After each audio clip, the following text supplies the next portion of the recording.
Noong ikapito ng Nobyembre taong 2023, nakatanggap ang Los Angeles Police Department ng isang misteryosong tawag na nagbukas ng isa sa mga pinakanakakagulat na kaso ng pagpatay sa pamilya sa mga nagdaang taon. Isang grupo ng mga landscaper ang nagulat ng kakaibang pangyayari sa dispatcher. Ayon sa kanila, noong hapong ding iyon, may isang taong nagbayad sa kanila ng $500 upang dalhin at itapon ang ilang sako na anilay naglalaman ng mga bricks pang konstruksyon. Ngunit habang ikinakarga nila ang mga sako sa kanilang truck, napansin nilang tila may kakaiba. Unti-unti silang kinabahan at nagsimulang maghinala na ang laman ng mga sako ay hindi karaniwang mga bato, kundi posibleng mga labi ng tao. Dahil sa matinding takot, nagpasya silang ibalik ang mga sako at iniwan mismo ang mga ito sa harap ng bahay ng taong kumuha sa kanila, sabay humiling sa pulisya na magsagawa ng agarang investigasyon. Kinagabihan, agad na nagpadala ng mga opisyal ang LAPD sa lugar. Ngunit pagdating nila, wala silang nadatnang mga sako ni anumang bakas ng mga labi. Sa simula ay inisip lamang ng mga otoridad na isa lamang itong panlilin lang. Subalit kinabukasan, ika-8 ng Nobyembre, isang nakakagulat na tuklas ang gumimbal sa buong lungsod. Natagpuan sa isang basurahan ang katawan ng isang babae na walang ulo at kumalat ang balita sa lahat ng pahayagan. Itinalaga si Detective Gutierrez ng LAPD upang pamunuan ang masusing pagsisiyasat. Matapos siyasatin ang pinangyarihan, napagpasyahan niyang hatiin ang puwersa sa 3 pangkat na sabay-sabay kikilos.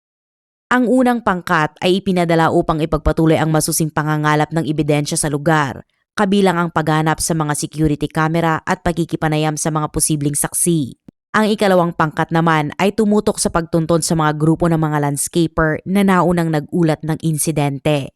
Samantala, ang huling pangkat ay nakipag-ugnayan sa opisina ng coroner upang agad maisagawa ang pagsusuri sa katawan na layuning matukoy ang sanhi ng pagkamatay at higit sa lahat, ang pagkakakilanlan ng biktima. Ang lugar kung saan natagpuan ang katawan ay isang dumpster malapit sa Encino Shopping Center sa Northern Los Angeles. Bagaman hindi nakapag-install ng surveillance system ang mismong dumpster area, natuklasan ng mga investigador na may isang security camera sa kabilang panig ng parking lot na sumasaklaw sa lugar. Sa pamamagitan ng masusing pagsusuri ng mga kuha na nagpapakita ng mga taong nagdala ng mga basura kamakailan, nakamit ng pulisya ang isang mahalagang pag-usad. Noong hapon ng ika-7 ng Nobyembre, isang puting Tesla ang dahang-dahang huminto malapit sa dumpster.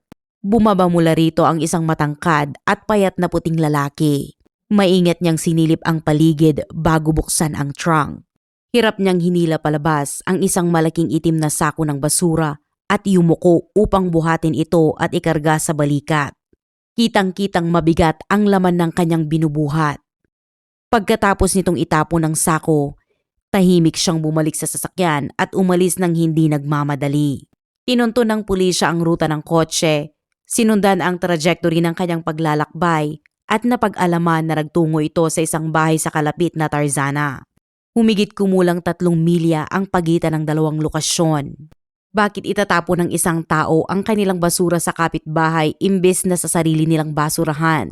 Dahil dito, nagsimulang pagduda ng mga otoridad ang driver ng Tesla na maaaring may kinalaman sa isang malubhang krimen. Nang ituntun nila ang plaka at ang nakarehistrong address upang makilala ang may-ari ng sasakyan, natukoy nilang si Samuel Haskell ito. At laking gulat ng pulisya nang matuklasan nila ang tunay na pagkakakilanlan ng kanyang pamilya.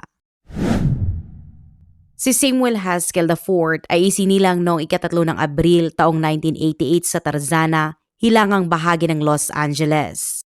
Ang kanyang ama, si Samuel Haskell III ay isang kilalang personalidad sa Hollywood. Bilang ika-4 na henerasyon ng pamilya, hindi lamang niya namana ang kanyang apelyido kundi pati na rin ang dugong may kaugnayan sa sining mula sa kanyang ama. Matapos ang kolehiyo, pinasok niya ang larangan ng fotografiya at kinuna ng ilang palatastas at fashion clips para sa mga tanyag na personalidad. Gayunpaman, sa simula, marami ang ayaw magkipagtulungan dahil sa mababang kalidad ng kanyang trabaho. Ngunit dahil sa impluwensya ng kanyang ama, napilitan ng iba na makiisa sa kanya bilang pakikisama sa lipunan. Ipinagmamalaki naman ni Haskell IV ang mga koneksyong ito at isinama sa kanyang resume. Bagay na nagbigay daan para makapasok siya sa industriya ng aliwan. Nag-aral siya sa California State University Northridge kung saan nakilala niya si Li Mei, isang Chinese international student na 2 taon na mas matanda sa kanya at siyang magiging biktima sa kasong ito. Si Li Mei ay isang tradisyonal na dalaga mula sa Shandong na lumaki sa lungsod ng Yantai. Nang siya'y 10 buwan pa lamang, naghiwalay ang kanyang ina na si Wang Yanxiang at napilitang magtaguyod mag-isa bilang single mother. Makalipas ang ilang taon, muling nag-asawa si Wang kay Li Gaoshan, isang katrabaho na mas matanda sa kanya ng 8 taon. Gayunpaman, itinuring ni Li Gaoshan si Li Mei na para niyang sariling anak. Noong 2007, nang ipahayag ni Li Mei ang kagustuhan niyang mag-aral sa Amerika sa kabila ng kahirapan ng kanilang pamilya, buong puso siyang sinuportahan ni Wang at Li Gaoshan. Ibinenta pa ni Li Gaoshan ang kanilang bahay upang matustusan ang matrikula. Dahil sa sakripisyo ng kanyang mga magulang, nakalikom si Li Mei ng sapat na halaga para sa unang taon ng kanyang pag-aaral at natanggap siya sa programang accounting sa California State University, Northridge. Ayon sa kanyang tiyo na si Wang Yangqin, si Li Mei ay isang maunawain at masipag na dalaga at sa maraming paraan ay kapareho ng kanyang ina. Alam niyang malinaw ang sakripisyo ng pamilya at batid niyang ang kanyang ama-amahan ay hindi nagatubiling ibenta ang tanging bahay nila upang matupad ang kanyang pangarap. Kaya't nang makarating siya sa Amerika, namuhay siya ng matipid at nagsikap sa iba't ibang part-time na trabaho upang masuportahan ang kanyang mga gastusin. Si Wang Yangqin, ang kanyang tiyuhin ay nauna nang lumipat sa Amerika 2 taon bago dumating si Li Mei. Dahil sa kahinaan sa wikang English, nagtrabaho siya bilang chef sa isang Chinese restaurant sa Monterey Park. Bagamat katamtaman lang ang kanyang kita, naglaan pa rin siya ng bahagi nito upang makatulong sa matrikula ng kanyang pamangkin, bagay na lubos na ipinagpapasalamat ni Li Mei. Dahil dito, nang umibig si Li Mei at naghahanda ng magpakasal, agad niyang ipinakilala si Samuel Haskell sa kanyang tiyo, umaasang makuha ang pagtanggap at basbas ng pamilya. Subalit dahil sa hadlang ng wika at kultura, halos hindi nagkaroon ng maayos na pag-uusap si Haskell at si Wang Yangqin.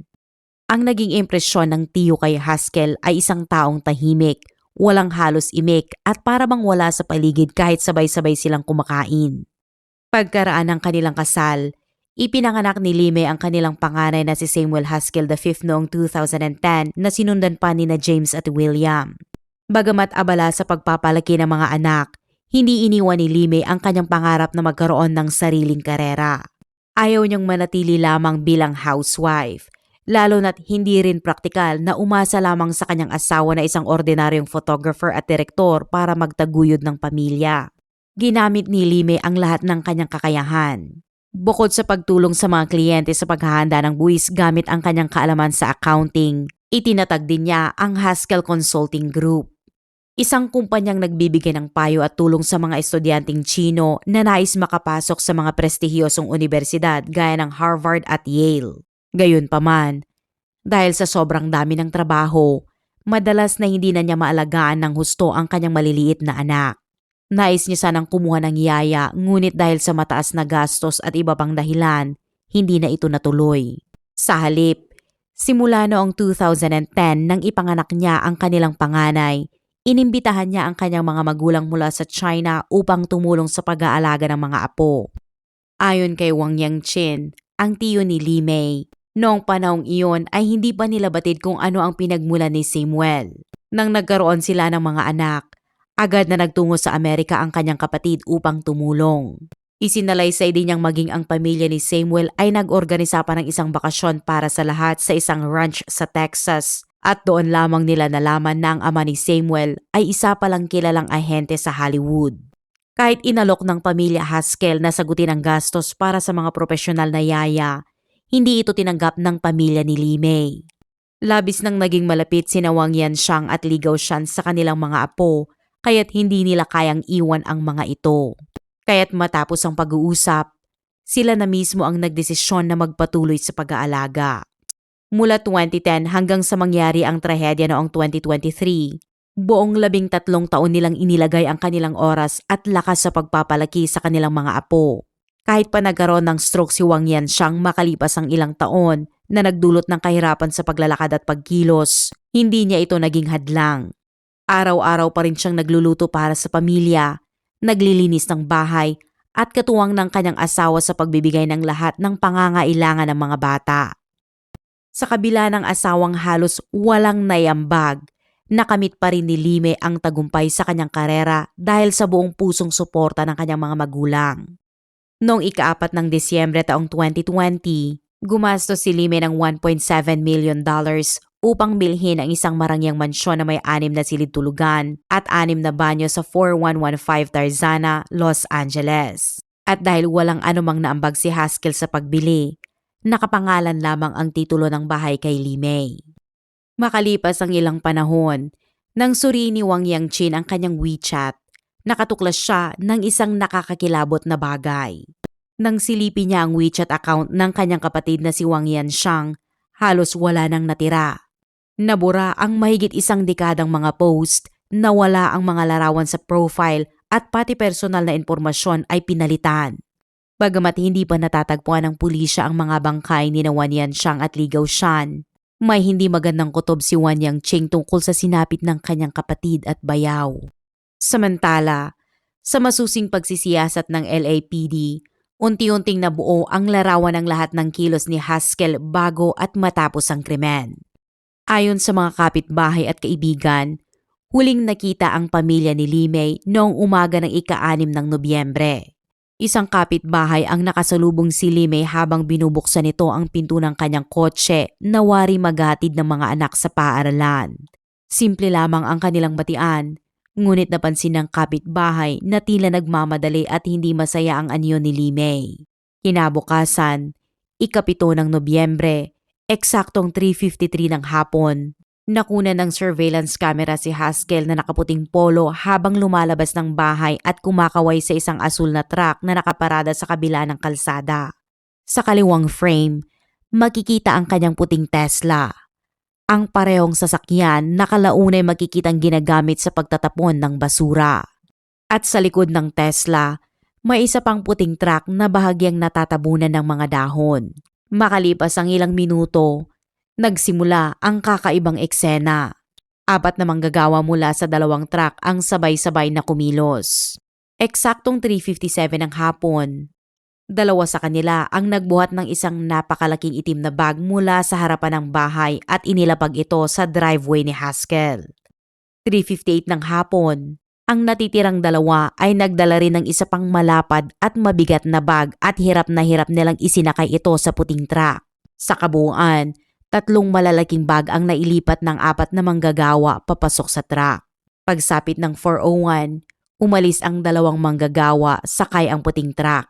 Sinundan ito ng 2 pang kasamahan na sumakay naman sa asul na truck. Naiwan si Haskell na tila kalmado lamang. At matapos ang 7 minuto, eksaktong 4:08 ng hapon, saka lamang niya pinaandar ang kanyang Tesla upang umalis. Sa simula, plano ng mga pulis na hanapin ang 4 na manggagawang iyon. Ngunit sa kalaunan, natuklasan nilang ang nagulat ng insidente noong hapon ding iyon ay ang mismong mga trabahador. Sa isang panayam makalipas ang ilang araw, ikinuwento ng mga landscaping workers na humiling ng pagiging anonimo at nagsalita sa wikang Espanyol ang kanilang nakakatakot na karanasan. Ayon sa kanila, tumawag si Haskell at nag-alok ng $500 kapalit ang pagtapo ng ilang bag ng di umano'y mga bloke ng pader.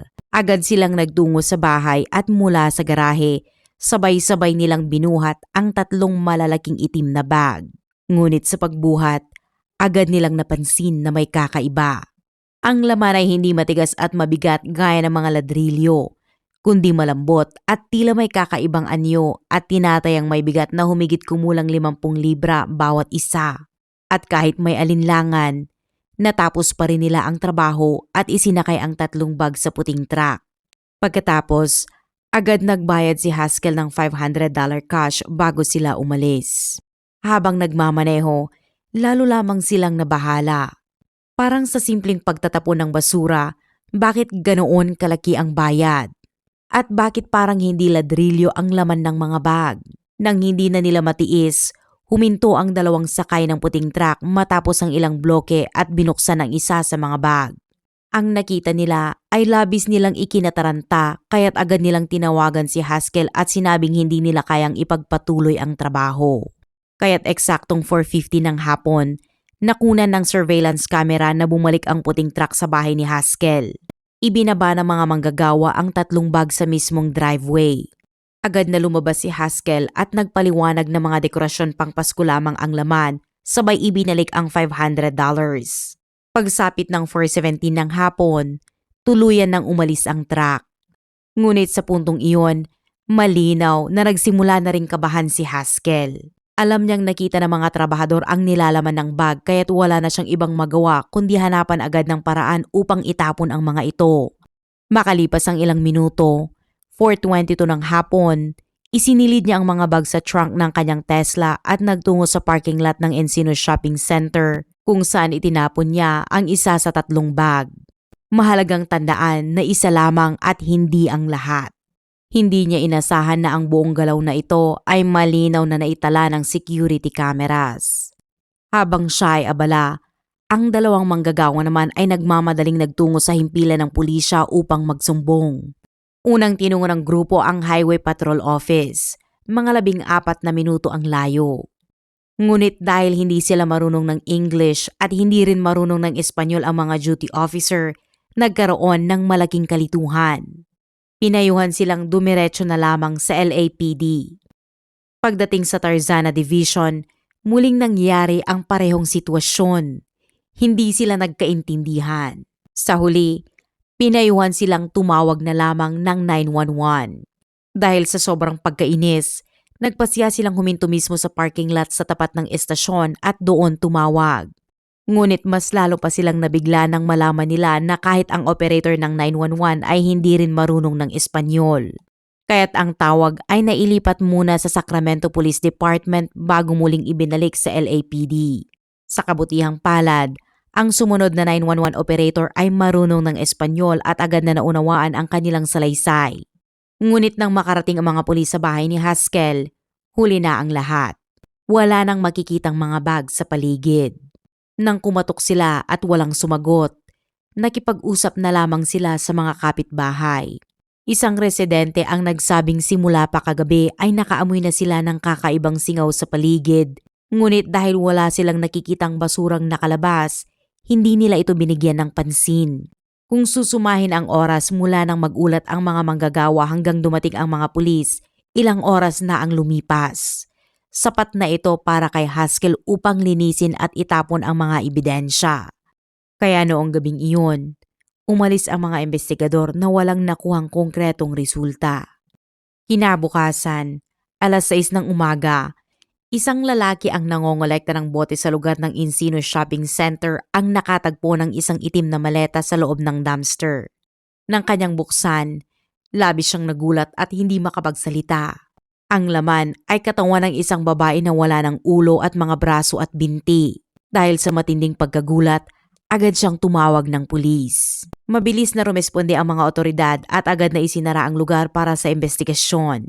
Bagamat nangangailangan pa ng karagdagang oras ang pagsusuri ng DNA, naniniwala ang mga investigador na malaki ang posibilidad na ang biktima ay si Lee May, 37 taong gulang.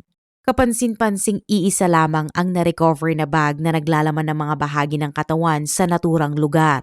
Dahil dito, hindi pa matiyak ng mga pulis kung pareho rin ang sinapit ng mga magulang ni Lee May na sina Wang Yanxiang at Li Gaoshan na hanggang ngayon ay hindi pa rin natatagpuan. Batay naman sa salaysay ng mga manggagawang landscaper tungkol sa 3 bag na kanilang nabuhat, pinaghihinalaan ng mga investigador na ang 2 pang bag ay malamang na may kaugnayan sa pagkawala ng mag-asawang Yanxiang at Gaoshan. Nang i-anunsyo ang balita, labis na nabigla ang publiko sa kalupitan ng kaso at agad na umani ng matinding batikos ang LAPD. Marami ang naniniwala na kung mas naging propesyonal ang pagtanggap ng mga staff sa front desk at mga operator ng 911 at kung mas mabilis nilang pinroseso ang unang ulat ng krimen, maaaring hindi sana nawala ang mahahalagang ebidensya. Noong gabing iyon, ilang beses nang nagulat ang mga manggagawa. Kung naging mas maingat at mas responsable lamang ang mga pulis na naka-duty, maaaring iba ang kinalabasan.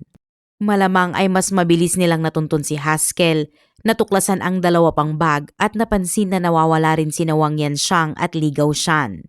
Sa kaso ni Haskell, kung hindi dahil sa paulit-ulit na ulat ng mga manggagawa at sa pagkakataong may isang kolektor ng bote ang nakakita ng maleta, maaaring hindi agad umusad ang investigasyon sa loob ng ilang araw. Sa isang pahayag, inanunsyo ng LAPD na hinahanap nila ang dalawang kahinahinalang sasakyan. Isang puting Volkswagen Touareg SUV na may plakang 9C890 at isang puting 2014 Nissan Pathfinder na may plakang 7FRM190. Ang isa rito ay regular na ginagamit ni Yanxiang at Gaoshan, samantalang ang isa naman ay isang sasakyang nirentahan ni Haskell ilang araw bago maganap ang krimen. Mula sa mga kuha ng CCTV, nakita ng mga investigador na noong 7 ng Nobyembre, inilabas ni Haskell ang isang itim na bag mula sa trunk ng kanyang puting Tesla at inilipat ito sa isa pang SUV. Kinabukasan, 8 ng Nobyembre sa tanghali, bigla siyang inaresto ng pulisya sa Tarzana Shopping Center. Kapansin-pansing hindi Tesla ang kanyang minamaneho gaya ng nakita sa surveillance, kundi isang SUV na nirentahan niya. Sa mabilisang paghahalughog, nakumpiska sa kanya ang isang folding knife at pitaka. Sa loob ng pitaka, natagpuan ang isang resibo mula sa Home Depot na may petsang 20 ng Oktubre taong 2023, ilang linggo bago ang insidente. Sa listahan ng kanyang binili, nakatala ang plywood subflooring, moisture barrier, protective gear at mga electric saw blades. Mga gamit na lalong nagpatibay sa hinala ng pulisya na matagal nang pinagplanuhan ni Haskell ang lahat. Habang lumalabas ang mas maraming ebidensya, mas naging malinaw na hindi bugso ng emosyon ang naging dahilan, kundi isang planadong aksyon na matagal niya nang inihanda. Sa loob ng nirentahang SUV, natagpuan ng mga pulis ang isang buong crime toolkit, kasama ang isang handgun, isang military knife na may bakas ng dugo, isang headlamp, isang rifle scope at mga pasaporte ni Limei at ng kanilang 3 anak. Sa pagsusuri ng DNA, napatunayan na ang mga bakas ng dugo sa military knife ay tumugma sa 3 biktima, habang ang nasa handgun ay tumugma kina Limei at sa kanyang ama na si Gaoshan. At ito ang nagsilbing matibay na ebidensya na siya mismo ang responsable sa malupit na pagpatay sa buong pamilya. Mula sa mga bakas ng sasakyan at kuha ng surveillance camera, natunto ng pulisya ang puting Tesla ni Haskell na nakaparada mismo sa harap ng isang Airbnb rental house. At ayon sa booking records, isang buwan bago ang insidente ay nireserba na ni Haskell ang bahay na may petsa ng pananatili mula 6 ng Nobyembre hanggang 18. Kapansin-pansin na ang 6 ng Nobyembre din ang huling araw na nakitang buhay ang 3 miyembro ng pamilya ni Limei. Muli nitong pinatunayan na maingat at planado ang bawat galaw ni Haskell. At ang petsang iyon ang nagsilbing pagsisimula ng kanyang serye ng krimen. Matapos isagawa ang krimen, ayon sa plano, lumipat si Haskell kasama ang 3 anak sa Airbnb upang pansamantalang manirahan. At sa investigasyon, natuklasan ng mga pulis na ang Tesla ay hindi nakarehistro sa pangalan ni Haskell kundi kay Limei mismo. Ibig sabihin, kahit ang sasakyan ay nakadepende rin sa kanyang asawa, gaya ng bahay at iba pang gastusin na lahat ay pinasa ni Limei. Sa loob ng Tesla, natagpuan ng mga forensic expert ang dugong nagmatch sa DNA ni Gaoshan, ang ama ni Limei. Habang masinsinang sinusuri ng mga investigador ang parehong sasakyan, isa pang police team na nagsiyasat sa tirahan ng pamilya ni Limei ay nakatuklas ng mga ebidensyang nagsilbing malaking tagumpay sa investigasyon. Ayon kay Senior Detective Gutierrez, pagkapasok pa lang ng mga pulis sa loob ng bahay ay agad nilang napansin ang mga bakas ng krimen tulad ng mga mansya ng dugo. Sa mas pinahabang paghahalughog, nakatuklas sila ng mga nakakagulat na ebidensya. Mula sa garahe at likod bahay, nakolekta ang kabuuang 8 itim na trash bag na naglalaman ng mga kumot, kurtina at walyang puno ng dugo, isang cleaver, isang malaking electric saw na may maraming gamit na talim, isang plywood board na may mansya ng dugo, maraming disposable gloves, at ang nakikilalang tungkod ni Yanxiang, ang ina ni Limei. At sa garahe rin, Natagpuan ang isa pang Home Depot receipt na may petsang October 6, 2023. Samantala, ang resibong nakuha sa wallet ni Haskell ay may petsang October 20 na nagpapatunay na 2 beses siyang bumili ng kagamitan para paghandaan ang krimen. Nakasaad sa resibong October 6 ang mga item tulad ng disposable gloves, wire cutters, fiberglass drill bits, dust mask at protective work clothing. Lahat ng ito ay tuwirang kapaki-pakinabang para sa pagsasagawa ng krimen at pagtatago ng ebidensya. Isinailalim ng mga forensic specialist sa DNA testing ang lahat ng mansya ng dugo na natagpuan sa loob ng bahay, gayon din sa electric saw, cleaver, plywood at iba pang kagamitan. At lahat ng resulta ay nagmatch sa DNA ng 3 biktima. Dahil dito, kahit hindi pa natatagpuan ang mga katawan ni Yanxiang at Gao Shan, nakumpirma pa rin ng mga otoridad na sila ay pinaslang. Noong 13 ng Nobyembre taong 2023, formal na sinampahan si Haskell ng 3 kaso ng first-degree murder. Dahil sa hindi matatag na kondisyon sa kanyang pag-iisip, kinakailangan siyang suotan ng anti-suicide device sa kanyang bewang. Gayunpaman, nang humarap siya sa korte, pinili niyang magpakita ng hubad. Pagkatapos ng kanyang pag-aresto, maring itinanggi ni Haskell ang mga paratang at tuluyang tumangging ibunyag kung saan niya itinago ang bangkay ng 2 pang biktima.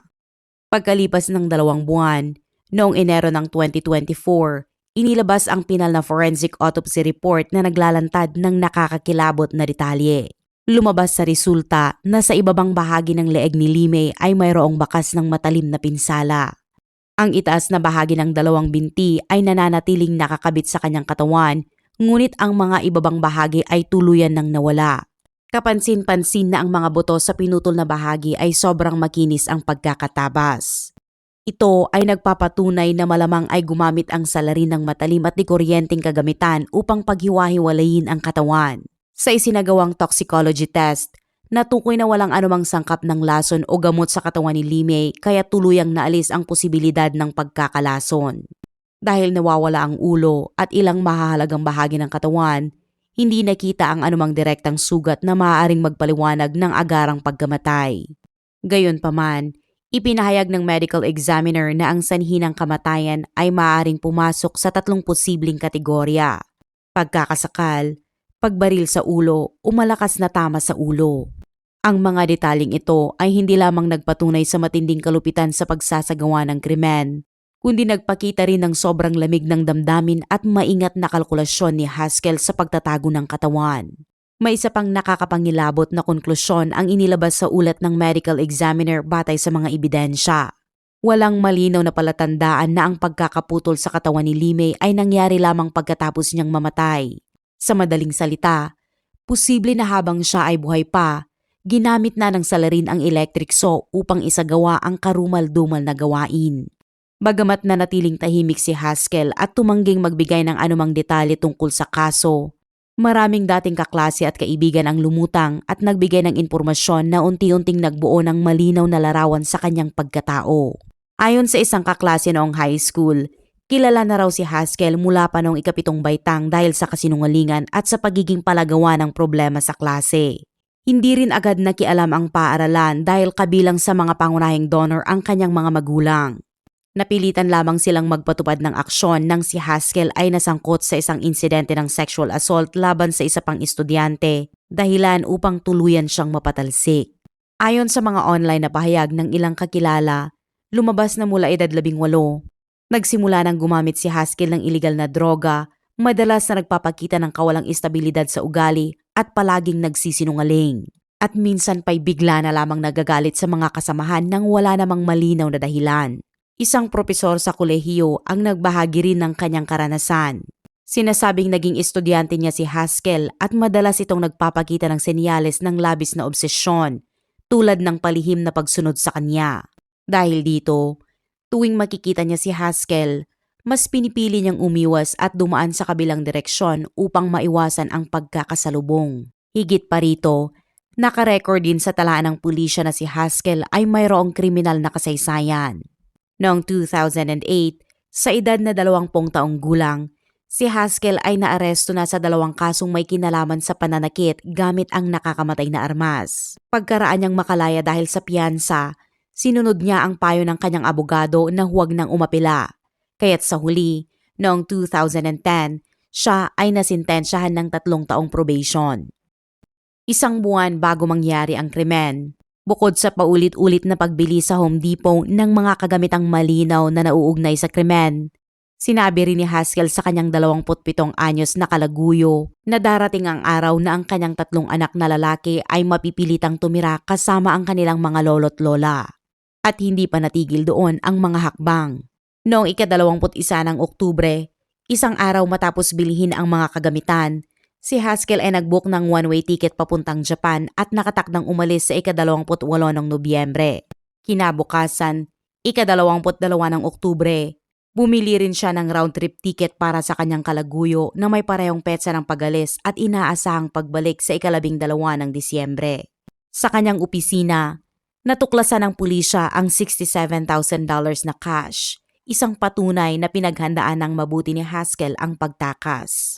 Malinaw na ito ay hindi isang biglaang krimen, kundi isang maingat at malamig na planado na matagal nang pinag-isipan. Sa kabila ng napakalaking dami ng ebidensyang nakalap ng pulisya, lumitaw ang isang hindi inaasang pangyayari makalipas ang 2 taon mula nang mangyari ang kaso. Noong madaling araw ng ika-12 ng Hulyo taong 2025, bandang 4:20 ng madaling araw, natuklasan ng mga gwardya sa Twin Towers Jail na si Haskell IV ay nagpakamatay sa loob ng kanyang selda. Kapansin-pansin na 2 araw matapos nito, nakatakda sanang humarap si Haskell sa korte sa Los Angeles para sa kanyang paunang pagdinig. Ang kanyang biglaang pagkamatay ay nag-iwan ng maraming tanong na hanggang ngayon ay hindi pa rin nasasagot. Hindi inanunsyo ng Los Angeles County Coroner's Office ang eksaktong sanhi ng pagkamatay. Ngunit ayon sa taga-usig na si Hutch, hindi na kinaharap ni Haskell ang hustisya. Sa halip, pinili niya ang daan ng pag-iwas. Isang kaduwagan na nagtabon sa katotohanan at naglimita sa pagkakataon ng mga biktima na makamit ang katarungan. Sa kabila ng lahat ng investigasyon at ebidensya, nananatiling hindi pa rin natatagpuan ang mga nawawalang bahagi ng katawan ni Limay, gayon din ang mga labi ng kanyang mga magulang. Hanggang ngayon, walang nakakaalam kung saan itinapon ni Haskell ang mga ito. At marahil, mananatili na lamang itong isang madilim na misteryo sa kasaysayan ng krimen. Ito ay isang paalala na ang mga pinakamadilim na sikreto ay maaaring itago sa likod ng isang tila payapang pamilya. Maraming salamat sa inyong pagsama sa aming investigasyon at huwag kalimutang i-like, i-share at mag-subscribe para sa iba pang dokumentaryong kriminal. Lagi tayong mag-ingat at kita-kits na lang muli sa mga susunod na videos.